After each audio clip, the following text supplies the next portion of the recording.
Training देते और DDS sir सहित देखाई किसी दिन तले तो चाषर सक्सेस विषय भी आलोचना करी सर सहित और फेलियर विषय भी तो आम जो ट्रेनिंग ने से विषय में किसी कहवा तो देखो आम आज जाकि साधारण दुकानी को मागुले आमको डीएपी सार दिखाँ किंतु आमको डीएपी मांगे पड़ोनी आम मांगे 18-46 दिखाँ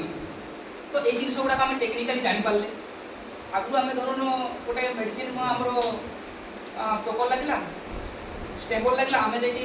गोटे मेडिसिन कहते कि आम कहते अमुक टाइप पोक लगी से मेडिसिन दौले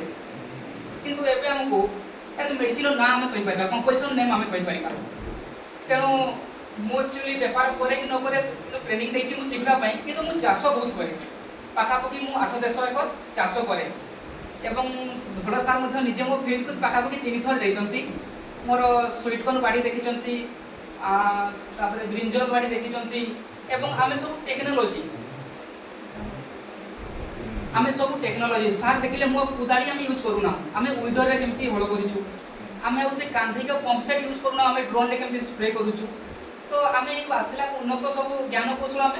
जानलु और आम व्यवहार कलु आउ कौन कह मुझे चाषी हिसाब से गोटे निजक बहुत खुशी और सब मुझे चाषी परिचय दिए मत खुशी लगे ये मुझे कहूँ सर।